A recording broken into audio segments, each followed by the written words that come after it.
some diamond standards and pearls of wisdom that can be found in 1 Corinthians chapter 13. 1 Corinthians chapter 13, verse 13 reads, "And now abide faith, hope, and love, these three, but the greatest of these is love." I just want to share for a few minutes on some diamond standards and pearls of wisdom from 1 Corinthians chapter 13. Diamonds and pearls are formed under pressure. Diamonds are formed deep in the earth. They are formed in high temperature and high pressure areas. After they are formed, they are brought to the surface by volcanic eruptions. Diamonds are formed during intense conditions. Pearls are formed when an irritant works its way underneath the shell of an oyster. And as a defense mechanism, the oyster uses its fluid to coat the irritation. And as the oyster is coating the irritation, layer upon layer of this coating is deposited and a pearl is formed. Pearls are formed during tense conditions. Diamonds and pearls are formed under pressure. They are both hard, strong, tried, tested, and proven. This process is what gives them their value and makes them a precious treasure. So it is with us as women of God. We have diamond standards and pearls of wisdom because we too have come through under some pressure. And we know that there is a purpose in the pressure. There was a purpose in our pains, and there was a purpose in our problem. Because of life experiences and our knowledge of God and His Word, we now have some standards and some wisdom that has been tried, tested, and proven.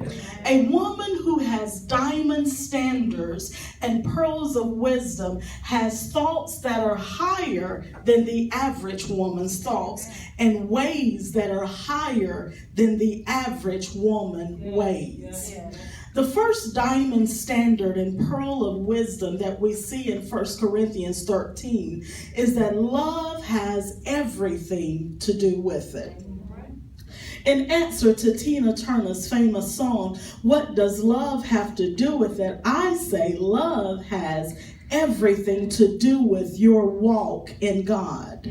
No matter how gifted you are, no matter how successful in life you are, no matter what you drive or where you live, no matter how close to God you may be or how often you come to church, there is an overarching principle that should guide everything that we do, and that is love.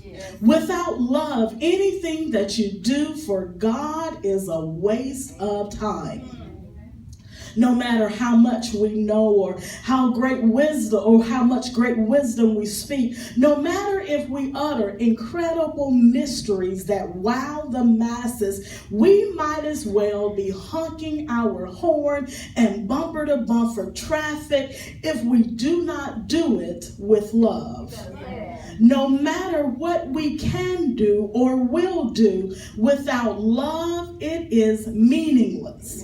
No matter how much we give of ourselves, no matter how humble we think we are and how we are the most giving person on earth, no matter even if we give up ourselves for our faith, but if we're not flowing in God's love, then we might as well not do it at all. Because love for God and love for others has everything to do with what we do.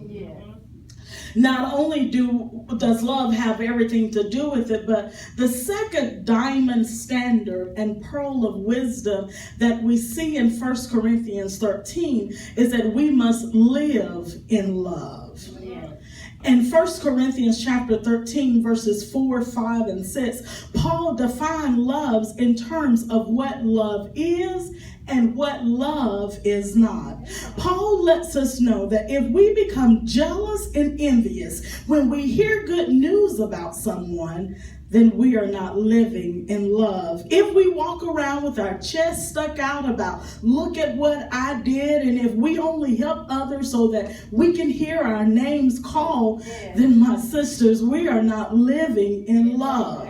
If we are willingly acting uncourteous and unkind and unfriendly towards one another, and if we take pleasure in seeing or hearing that our sister has received what we think she deserves, then my sisters, we are not living in love. Why? Because love suffers long and is kind. Love does not envy. Love does not parade itself. Love is not puffed up. Love does not behave rudely. Love does not seek its own, and love is not provoked. Love doesn't think any evil. Love doesn't rejoice in sin, but love rejoices in the truth. Not only does love have everything to do with it, not only should we live in love, but 1 Corinthians chapter 13 gives us another diamond standard and pearl of wisdom, and it says to allow Jesus to reign in our heart. Allow Jesus to reign in our heart. And when he does, we should not harbor resentment in our heart towards anyone. Just like this roof right here, if it was raining on today, this roof would keep the rain from falling on our heads. We should let Jesus rest, rule, and abide in our lives to keep resentment out of our lives. Because see, when Jesus reigns in our heart, we would not have the desire to keep a record of the wrong that has been done to us. See, during Christmas time, we tell the story of old Saint Nick. The old story goes that Santa Claus keeps a record of who's naughty and who's nice.